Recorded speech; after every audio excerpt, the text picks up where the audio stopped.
ऐसा हो ही नहीं सकता कि आपके सीटेट के एग्जाम में ये आपका वर्ड आपको देखने को न मिले, जो वर्ड आपका ओनली, केवल, मात्र, सिर्फ आपसे पूछा जाता है, जिसको इंग्लिश में कहा जाता है ओनली। ये वर्ड आपका सीटेट के एग्जाम में भर भर के आपके पूछा जाता है, ठीक है जी। मैं ठीक हूं, आई होप आप लोग सब ठीक होंगे। मैंने कहा कैमरा थोड़ा बहुत हिलेगा, थोड़ा मैनेज कर लेना। चार ऑप्शन में जब कभी भी आपको ओनली वर्ड दिखे, केवल वर्ड दिखे, आपको हमेशा ध्यान रखनी है जितने भी ये पॉजिटिव और नेगेटिव वर्ड मिलेंगे 99% तक ये आपके काम करती है वाली ट्रिक। और जो ट्रिक काम करती है आपकी पेडागोजी के अंदर काम करती है, ठीक है। कंटेंट वाली चीजों के अंदर इसको मत घुसाना, ठीक है। नीचे दिए गए स्टेटमेंट कथनों में से कौन सा इस पर्सन के विषय में सही नहीं है। तो क्वेश्चन यहां पर पूछ लिया, नेगेटिव क्वेश्चन पूछ लिया। जब कभी आपसे क्वेश्चन नेगेटिव पूछे तो नेगेटिव का आंसर हमेशा नेगेटिव होगा। अगर पॉजिटिव पूछ लेगा तो आंसर फिर उसका पॉजिटिव होगा, ठीक है। तो देखते हैं, बच्चे तब सीखते हैं जब वे संज्ञानात्मक रूप से तैयार होते हैं। बिल्कुल सही बात है, जब वे आपके कोग्निटिवली रूप से आपके तैयार हो जाते हैं, उनके पास जानकारी आ जाती है, कोग्निटिव रूप से, संज्ञानात्मक रूप से जब उनके पास जानकारी आ जाती है, मैच्योर हो जाते हैं, तब वो सीख जाते हैं। तो पहली बात सही है। बच्चे अनेकों प्रकार से सीखते हैं, बिल्कुल सी बात है। परिवार में सीखते हैं, स्कूल में सीखते हैं, प्लेग्राउंड में सीखते हैं, ये वाली बात भी बिल्कुल सही है। तो ये भी आपका पॉजिटिव हो गया, दोनों बात पॉजिटिव है, हमें तो नेगेटिव ढूंढना है। बच्चे सीखते हैं क्योंकि वे स्वाभाविक रूप से प्रेरित होते हैं, मोटिवेट होते हैं, ये वाली बात भी बिल्कुल सही है, तो ये भी पॉजिटिव हो गया। बच्चे केवल क्लास में सीखते हैं, ये वर्ड आ गया केवल, ठीक है। मैंने क्या कहा था, केवल क्या है, नेगेटिव। क्या बच्चे सिर्फ क्लासरूम में सीखते हैं? बच्चे प्लेग्राउंड में भी सीखते हैं, बच्चे घर में भी सीखते हैं, हर जगह बच्चे सीखते हैं। तो केवल आ गया, तो केवल क्या है, नेगेटिव। तो नेगेटिव का भाई क्या हो जाएगा, नेगेटिव। तो आंसर क्या हो जाएगा, फोर्थ आंसर आपका सही हो जाएगा। एक होता है आपका सॉरी एक होता है आपका पैसिव, जिसको निष्क्रिय कहा जाता है। दूसरा होता है आपका सक्रिय, जिसको एक्टिव कहा जाता है। देखिए आपको इनके नाम से पता चल रहा है, एक होता है एक्टिव, एक होता है पैसिव। आप लोग मुझे सिंपल सी एक बात बताओ, आप लोग यहाँ पढ़ने आए हो, मैं आपको पढ़ाने आया हूं। क्या आप बिना एक्टिव हुए पढ़ सकते हो, या बिना एक्टिव हुए मैं आपको पढ़ा सकता हूं? नहीं पढ़ा सकता, ना ही आप लोग पढ़ सकते हो। तो आपको पढ़ने के लिए और मुझे पढ़ाने के लिए एक्टिव होना बहुत ज्यादा जरूरी है, ठीक है। निष्क्रिय होके ना तो आप लोग पढ़ सकते, ना ही मैं पढ़ा सकता। इसलिए निष्क्रिय नेगेटिव होगा, पॉजिटिव होगा, नेगेटिव होगा। और सक्रिय पॉजिटिव होगा या नेगेटिव होगा, पॉजिटिव होगा। समझ गए, दोनों में डिफरेंस हो गए। तो इसलिए आपको पैसिव के साथ नहीं जाना, पैसिव नेगेटिव होगा और आपका जो है एक्टिव, आपका सक्रिय जो होगा वो आपका पॉजिटिव होगा। ये बात आप लोग समझ गए, ठीक है। इसलिए टीचर को भी और स्टूडेंट को भी, दोनों को कैसा होना पड़ेगा, सक्रिय होना पड़ेगा। अगर आप भी और मैं भी, अगर दोनों में से एक भी पैसिव हो गया, निष्क्रिय हो गया, तो जो हमारा जो टीचिंग लर्निंग प्रोसेस है, जो शिक्षण अधिगम प्रक्रिया है, वो क्या कंप्लीट हो पाएगी, नहीं हो पाएगी, ठीक है। समझ गए, तो दोनों का एक्टिव होना बहुत ज्यादा जरूरी है। क्वेश्चन सामने आपकी स्क्रीन पर है कि एक बाल केंद्रित शिक्षा में, एक चाइल्ड सेंटर्ड क्लासरूम में शिक्षिका की कोई भूमिका नहीं होती। बिल्कुल गलत बात है भाई, शिक्षिका की भूमिका होती है। अगर शिक्षिका नहीं होगा, टीचर नहीं होगा, तो पढ़ाएगा कौन बच्चे को? शिक्षिका की सक्रिय भूमिका होती है, यानी एक्टिव भूमिका होती है, पॉजिटिव दिख गया मुझे। तथा विद्यार्थी यानी स्टूडेंट की निष्क्रिय भूमिका होती है। मैंने क्या कहा, दोनों को पैसिव एक्टिव होना जरूरी है। इसने एक को एक्टिव बना दिया, दूसरे को पैसिव बना दिया, गलत हो जाएगा आपका। विद्यार्थियों की सक्रिय भूमिका होती है, बिल्कुल सही बात है। और शिक्षिका की निष्क्रिय भूमिका होती है, या इसने उल्टा कर दिया, ठीक है, तो ये भी नहीं होगा। शिक्षिका व विद्यार्थियों दोनों की ही सक्रिय भूमिका होनी जरूरी है। आंसर आपका फोर्थ आंसर सही हो जाएगा। ये नेगेटिव वर्ड आपका मानकीकृत, स्टैंडर्डाइज आपका, ठीक। और ये वर्ड आपका ऐसे पूछा गया, मानकीकृत, इसको आकलन दे दिया कहीं पर, ठीक है। मानकीकृत इसको आकलन, या मानकीकृत स्टैंडर्डाइज असेसमेंट दे दिया, या स्टैंडर्डाइज आपका पेपर दे दिया, ठीक है। तो इस तरीके से इसको पूछा गया, ये स्टैंडर्डाइज, इसको टेस्ट दे दिया, ठीक है। इसके आगे कुछ भी नाम दे दिया, या तो असेसमेंट दे देगा एग्जामिनर, या पेपर दे देगा, या टेस्ट दे देगा। मानकीकृत आकलन दे देगा, मानकीकृत पेपर दे देगा, मानकीकृत आपके टेस्ट दे देगा। आपको नाम याद रखना है इस भाई साहब का, मानकीकृत, इसको मत भूल जाना बिल्कुल भी। कि एक सामाजिक संरचनात्मक कक्षा में कौन सी आकलन विधि अधिक उपयुक्त रहेगी, वो आपको बताना है। पहली है सहयोगी प्रायोजित कार्य, यानी कोलैबोरेटिव प्रोजेक्ट, बिल्कुल सही बात है। कोलैबोरेटिव प्रोजेक्ट मतलब जिसमें अपने जो सहपाठी वगैरह होते हैं, आपस के दोस्त यार होते हैं, आपस में एक साथ मिलकर प्रोजेक्ट बनाएंगे, साथ में सहपाठी अधिगम करेंगे, एक साथ सीखेंगे। पहला तो सही हो जाएगा। तो पहला तो आपका पॉजिटिव है, बिल्कुल सही होगी। एक शब्दोत्तर वाले वस्तुपरक प्रश्न, यानी ऑब्जेक्टिव क्वेश्चन रहेंगे आपके, वन वर्ड वाले आंसर, तो ये तो आपका होने से रहा। उसके अलावा मानक परीक्षण, आपका स्टैंडर्डाइज टेस्ट, मैंने क्या बताया था, ये क्या होता है आपका, नेगेटिव होता है आपका, तो ये तो आपका होने से रहा। मात्र स्मरण पर आधारित, स्मरण आपका, ठीक है, याद करना, मेमोराइज करना, ये आपका क्या होता है, ये आपका नेगेटिव आपका वर्ड होता है, ये भी आपका भी आ जाएगा, ठीक है। तो ये क्या होता है आपका, नेगेटिव होता है। तो देखिए दो नेगेटिव मिल गए, तो दो ऑप्शन तो वैसे ही गलत हो गए, एक का थोड़ा इसके अंदर दिमाग लगा है, तो आंसर क्या बच जाएगा, फर्स्ट आंसर आपका सही हो जाएगा, ठीक है। तो समझ गए इस भाई साहब के ऊपर, मानकीकृत के ऊपर, ये आपका नेगेटिव आपका वर्ड है, ठीक। ये आपका इस बार नया पेपर के अंदर देखने को मिला। अब बात करते हैं नेगेटिव वर्ड के ऊपर, कुछ और के ऊपर। ये आपके दंड या फिर सजा या फिर वह, यानी कि पनिशमेंट या फिर फियर। आपको बच्चों को किसी भी तरीके का पनिशमेंट किसी भी तरीके की सजा या किसी भी तरीके का डर नहीं दिखाना, ना इसको फिजिकली पनिशमेंट देनी है, ना ही उसको मोरली पनिशमेंट देनी है। देखिए क्वेश्चन दिया हुआ है आपको कि एक प्राथमिक विद्यालय की जो अध्यापिका है वो बच्चों को एक प्रभावशाली समस्या समाधानकर्ता बनाने के लिए किस प्रकार से उसको प्रोत्साहित कर सकती है। प्रत्येक छोटे कार्य के लिए भौतिक पुरस्कार देकर, अब देखिए जो पुरस्कार होता है आपका नेगेटिव वर्ड। क्या होता है पुरस्कार? आपका नेगेटिव वर्ड। आप कहोगे सर हमें तो पुरस्कार जो मिलते हैं ये नेगेटिव वर्ड कहां से हो गए, पुरस्कार तो ज्यादा ज्यादा मिलनी चाहिए। नहीं, जो पुरस्कार होते हैं, रिवार्ड होते हैं, वो आपका नेगेटिव वर्ड होते हैं। पुरस्कार अगर आप इसको पॉजिटिव वर्ड के रूप में लोगे तो पुरस्कार अगर कभी पार्सली मिले, किसी खास अचीवमेंट पे मिले, मान लीजिए आपने सीटेट का एग्जाम पास कर लिया, बहुत अच्छे नंबर से पास करा, आपने गवर्नमेंट जॉब पास करी, बहुत अच्छे नंबर से पास करी, ठीक है, किसी खास अचीवमेंट पर आपको शाबाशी मिली या कुछ और बड़ा कीर्तिमान हासिल करा, उस पर अगर कोई रिवार्ड आपको मिला तो वो आपका पॉजिटिव है। वरना छोटे छोटे काम के लिए अगर आपको रिवार्ड मिला है, पुरस्कार मिला है, तो आपका क्या होगा? आपका नेगेटिव होगा। और सीटेट में हमेशा पुरस्कार ज्यादातर जब भी आया आपका नेगेटिव वर्ड आया, ठीक है। तो पहला आपका होने चला। दूसरा भाई साहब आपको दिख गया केवल, तो केवल भी क्या होता है आपका? केवल आपका नेगेटिव वर्ड होता है।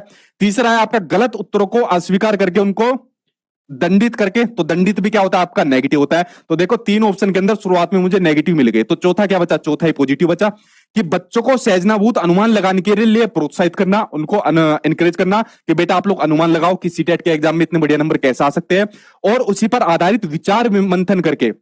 एक और पॉजिटिव वर्ड आया विचार मंथन करके, यानी ब्रेन स्टॉर्मिंग। ब्रेन स्टॉर्मिंग क्या होता है आपका? पॉजिटिव वर्ड होता है, ठीक है। ब्रेन स्टॉर्मिंग आपका, ठीक है।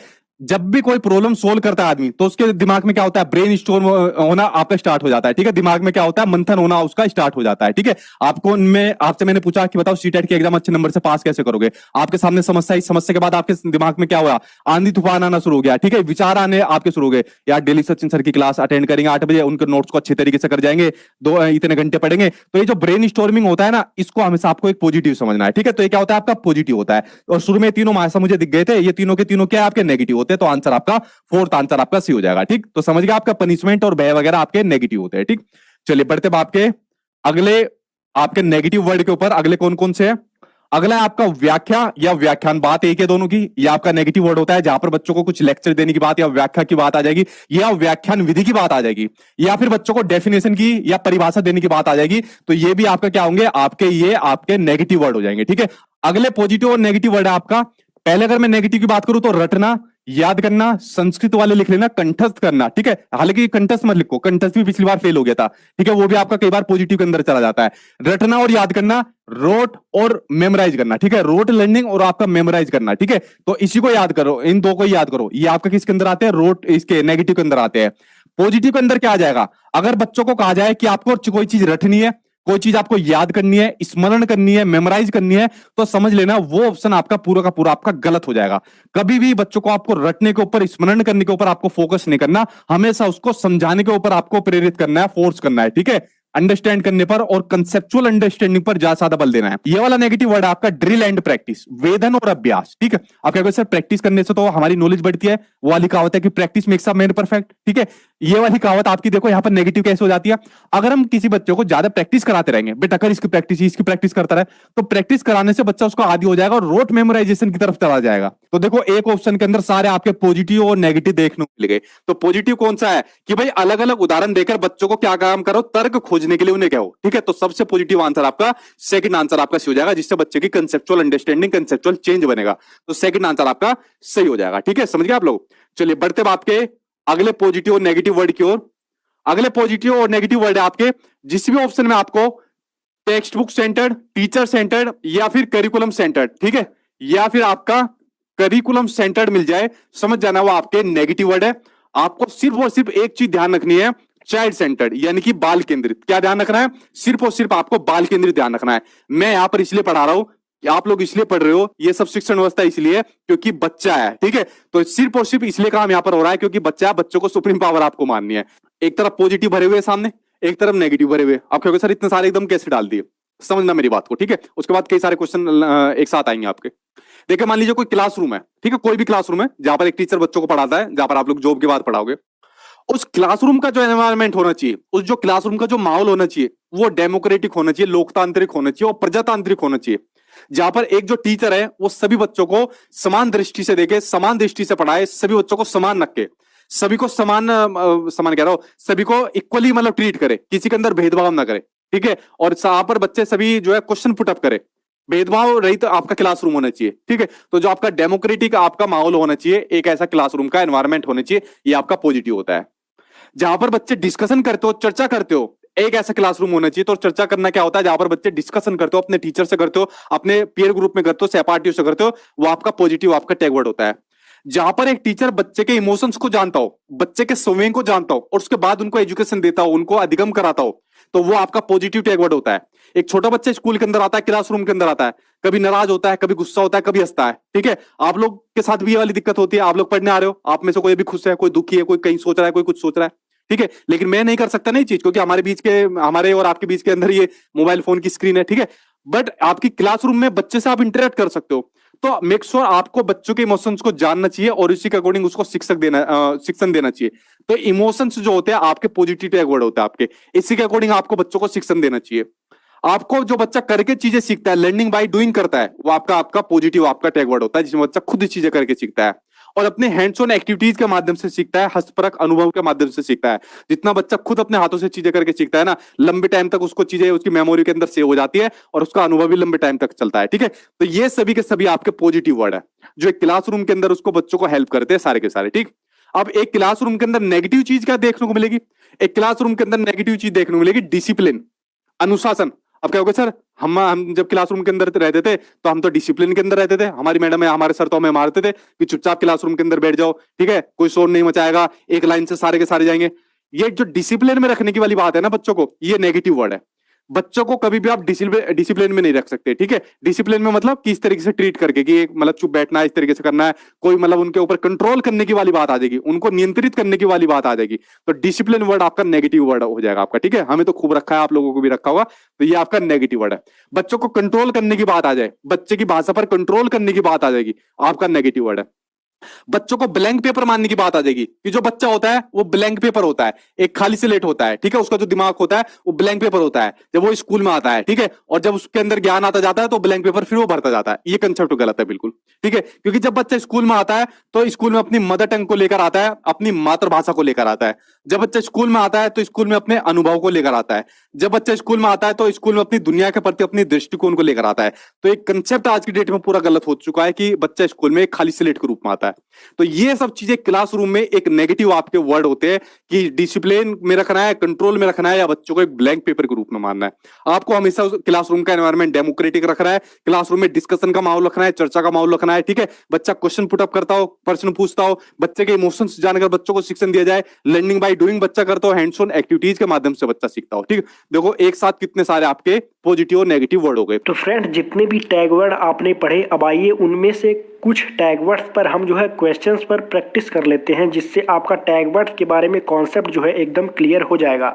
तो सबसे पहला क्वेश्चन आपके सामने यहाँ पे देख सकते हैं आपका है, कक्षा में व्यक्तिगत भिन्नताओं को संभालने हेतु एक प्राथमिक शिक्षिका को निम्न में से क्या करना चाहिए आपका, जिससे जो है व्यक्तिगत भिन्नता की समस्या कक्षा में समाप्त हो जाए। तो 4 ऑप्शन आपको दिए गए हैं। अब आप देखिए कि टैग वर्ड के माध्यम से आपका आंसर कैसे निकल के आता है, वो भी कुछ सेकंड में। तो सबसे पहला ऑप्शन है आपका, कक्षा में सबके लिए कड़े नियम बनाने चाहिए और उसकी अवज्ञा करने वाले बच्चों को दंडित करना चाहिए। तो देख सकते हैं यहाँ पे एक शब्द आपका आ गया दंडित। तो दंडित अभी आपने पढ़ा कि क्या है, आपका नेगेटिव टैग वर्ड होता है। तो आपका जो फर्स्ट ऑप्शन है वो एलिमिनेट हो गया, यानी कि ये आपका सही उत्तर नहीं है। अगला है, प्राथमिक स्तर पर पेपर पेंसिल आधारित मानक परीक्षण का उपयोग करना चाहिए। देख सकते हैं मानक शब्द आ गया, ये भी आपका एक नेगेटिव टैग वर्ड है। तो आपका दूसरा ऑप्शन भी यहाँ से एलिमिनेट हो चुका है। अगला बचा है, सभी के लिए समान पाठ्यक्रम और अधिगम गति निर्धारित करनी चाहिए। अभी तक ये ऑप्शन तो ठीक है। अब नीचे वाला ऑप्शन देखते हैं, विद्यार्थियों को अधिगम के विविध अवसर प्रदान करने चाहिए। तो अब तीसरे वाले से हमें चौथा ऑप्शन जो है बेटर लग रहा है, क्योंकि सभी के लिए पाठ्यक्रम और अधिगम गति निर्धारित करनी चाहिए। ऐसा बिल्कुल भी नहीं होना चाहिए, क्योंकि किसी की जो बुद्धि होती है वो किसी की कम होती है और किसी की ज़्यादा होती है। किसी की सीखने की गति कम होगी तो किसी की ज़्यादा होगी। तो सभी को एक समान नहीं, बल्कि उसके जो है बुद्धि के अनुसार जो है उसका जो है पाठ्यक्रम और अधिगम गति निर्धारित होना चाहिए। सभी को एक समान जो है निर्धारित नहीं होना चाहिए। तो इसमें से आपका सही ऑप्शन होगा, विद्यार्थियों को अधिगम के विविध अवसर प्रदान करने चाहिए, जिससे कि उनमें संरचनात्मक सोच विकसित हो। दूसरा प्रश्न देखते हैं कि निम्नलिखित में से कौन सी रणनीति कक्षा में सुविधा वंचित समूहों से आने वाले बच्चों को शामिल करने के लिए प्रभावशाली नहीं रहेगी आपकी। तो सबसे पहला ऑप्शन है कक्षा में होने वाली चर्चाओं में शामिल होने के अवसर देना। दूसरा ऑप्शन है विद्यालय की सभी गतिविधियों में बच्चों की सहभागिता सुनिश्चित करना। बच्चों की उपस्थिति और ठहराव की नियमित मॉनिटरिंग करना। समूह सहबद्धता के आधार पर पृथक पृथक बैठने की व्यवस्था करना। तो ये जो ऑप्शन है, ये प्रश्न जो है आपका, ये 2-3, इसमें 2 से 3 उत्तर आपके सही हैं। आपका चौथा ऑप्शन यहाँ पे गलत है, क्योंकि यहाँ पे देख सकते हैं पृथक पृथक आ गया। तो पृथक जो होता है अलग करना यानी बांटना, तो ये होता है आपका नेगेटिव वर्ड। तो यहाँ से आपका एलिमिनेट हो जाएगा चौथा ऑप्शन। बाकी आपके 2 ऑप्शन सही हैं। और देख सकते हैं बच्चों की उपस्थिति और ठहराव की नियमित मॉनिटरिंग करना, तो ये भी ऑप्शन गलत है। आप बच्चों पे नज़र नहीं रख सकते हैं, कड़ा प्रतिबंध नहीं लगा सकते हैं। तो 2 ऑप्शन आपके सही हैं, कक्षा में होने वाली चर्चाओं में शामिल होने के अवसर देना, विद्यालय की सभी गतिविधियों में बच्चों की सहभागिता सुनिश्चित करना। तो 2 आंसर आपके सही हो जाएंगे। अगला है निम्नलिखित में से कौन सा सार्थक अधिगम को सुसाध्य करेगा। तो सबसे पहला आपका है कक्षा में संदर्भ रहित अधिगम को बढ़ावा देना, एक समय पर विविध तरीकों से विचार करने के लिए प्रोत्साहित करना, रट्टा मारकर सीखने को प्रोत्साहित करना, शिक्षक द्वारा सैंपल पर लिखे गए उत्तरों को नकल करना। तो अब देखिए कक्षा में संदर्भ रहित अधिगम को बढ़ावा देना, मतलब ये कह रहा है कि जिसका कोई संदर्भ ही ना रहे, जिसको बच्चे समझ न पाए, उसको बढ़ावा देने की बात कर रहा है। तो ये ऑप्शन आपका एलिमिनेट हो चुका है कि आपका सही नहीं है। एक समस्या पर विविध तरीकों से विचार करने के लिए प्रोत्साहित करना, ये ऑप्शन आपका सही हो जाएगा। रट्टा मारकर देखिए यहाँ पर आ गया रट्टा, तो आपका नेगेटिव वर्ड है, तो ये ऑप्शन वैसे ही एलिमिनेट हो जाएगा। शिक्षकों द्वारा सैंपल पर लिखे गए उत्तरों को नकल करना, तो नकल करना भी आपका सही नहीं होगा। आपका सही होगा एक समस्या पर विविध तरीकों से विचारों के लिए प्रोत्साहित करना, ये आपका सही आंसर हो जाएगा। आते हैं नेक्स्ट क्वेश्चन पर। आपका नेक्स्ट क्वेश्चन है आपका त्रुटियों के बारे में निम्न में से कौन सा कथन सही है। तो देखिए सबसे पहला ऑप्शन है अधिगम प्रक्रिया में त्रुटियों की कोई भूमिका नहीं होती। एक शिक्षिका को विद्यार्थियों के त्रुटि करने के व्यवहार को इनाम और सजा देकर खत्म करना चाहिए। तो सजा देकर आ गया, देखिए सजा शब्द आ गया, नेगेटिव आपका जो है एलिमिनेट हो जाएगा आपका ऑप्शन। और त्रुटियों की कोई भूमिका नहीं होती, ये भी ऑप्शन आपका एलिमिनेट हो जाएगा। त्रुटियों पर चर्चा और विश्लेषण द्वारा उन्हें अर्थपूर्ण अधिगम में बदला जा सकता है, ये बिल्कुल आपका सटीक आंसर हो जाएगा। अगला है विद्यार्थी अपनी त्रुटियों की स्वयं खोज और सुधार करने में सक्षम नहीं होते। तो विद्यार्थी, ये भी ऑप्शन आपका गलत हो जाएगा। और जो तीसरा ऑप्शन है आपका वो सही हो जाएगा, त्रुटियों पर चर्चा और विश्लेषण द्वारा उन्हें अर्थपूर्ण अधिगम में जो है बदला जा सकता है। शिक्षक और छात्र मिलकर अर्थपूर्ण अधिगम में बदल सकते हैं त्रुटियों को। नेक्स्ट क्वेश्चन है समावेशी शिक्षा के लिए क्या आवश्यक है। तो विद्यार्थियों में क्षमता आधारित कठोर समूहन करना, देख सकते हैं एक शब्द आपका आ गया है कठोर, इससे आपका ऑप्शन एलिमिनेट हो जाता है। अगला है व्यक्तिगत मतभेदों का ध्यान और सम्मान करना। अभी हम अगला देखते हैं, सही ऑप्शन लग रहा है दूसरा, विशेष विद्यार्थियों के लिए केवल व्यावसायिक शिक्षा। तो यहाँ देख सकते हैं केवल आपका आ चुका है, तो केवल व्यावसायिक शिक्षा आया, आपका आंसर गलत हो जाएगा।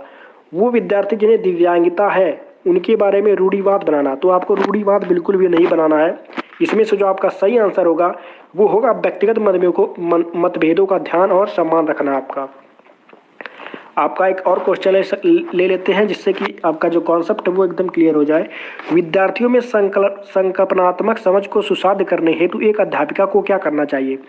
छात्रों को केवल यंत्रवत रूप से सीखने के लिए प्रोत्साहित करना चाहिए। केवल आ गया, यंत्रवत आ गया। यंत्रवत मतलब अभ्यास यानी दोहराव को बता रहा है, यंत्रवत का दूसरा अर्थ दोहराव होता है। तो केवल और यंत्रवत दो आपको नेगेटिव देखने को मिल गए, ये ऑप्शन आपका एलिमिनेट हो गया। अगला है संकल्पों के वार्तालाप उदाहरण और गैर उदाहरण को सम्मिलित नहीं करना चाहिए, ये भी जो है आपका गलत हो गया। जो प्रस्तुत किया गया है जो पहले से ही ज्ञात है उन दोनों में संबंध स्थापित करने के अवसर प्रदान करने चाहिए, बिल्कुल सही। आपका जो है जो आपके पास अभी ज्ञान है, मौजूदा ज्ञान और पूर्व ज्ञान को एक साथ लेकर चलना चाहिए, यानी दोनों में संबंध स्थापित करना चाहिए। अगला है अध्यापन की व्याख्यान विधि पर ही सीमित रहना चाहिए। व्याख्यान विधि का अर्थ होता है जैसे कॉलेजों में होता है लेक्चर जो चलता है उसी को व्याख्यान विधि कहते हैं। तो व्याख्यान विधि बिल्कुल भी नहीं करनी चाहिए। जो प्रस्तुत किया गया है जो पहले से ज्ञात है उनमें संबंध स्थापित करना चाहिए। अगला क्वेश्चन है, निम्नलिखित में से कौन सा एक विकल्प समाजवादी संरचनावादी कक्षा में जिसमें बच्चों की व्यक्तिगत जरूरतों का ध्यान रखा जाता है की व्याख्या करता है? तो बैठने की तय व्यवस्था बिल्कुल नहीं, आप बैठने की तय व्यवस्था नहीं होनी चाहिए, जबकि बैठने की क्या होनी चाहिए? लचीली व्यवस्था होनी चाहिए बैठने की। अगला है, शिक्षकों को केवल दिशा निर्देश, देखिए यहाँ पे केवल आ गया तो आपका ऑप्शन जो है आपको आगे पढ़ने की जरूरत ही नहीं है। अगला है आपका, बच्चों द्वारा तथ्यों का स्मरण करना, एक और आपका नेगेटिव वर्ड आ गया स्मरण करना, आपका जो है ऑप्शन गलत हो जाएगा। अगला है, बच्चों का आपस में चर्चा करते हुए समूह में कार्य करना, बिल्कुल सही बात है। जब बच्चे जो है आपस में चर्चा करते हुए समूह में कार्य करेंगे तभी जो है उनके सामाजिक संरचनावादी कक्षा कक्ष में बच्चों को जो है प्रोत्साहित करेगा। तो चौथा ऑप्शन जो है आपका बिल्कुल सही हो जाएगा। चौथा ऑप्शन आपका जो है बिल्कुल सही हो जाएगा। आई होप आप समझ गए होंगे कि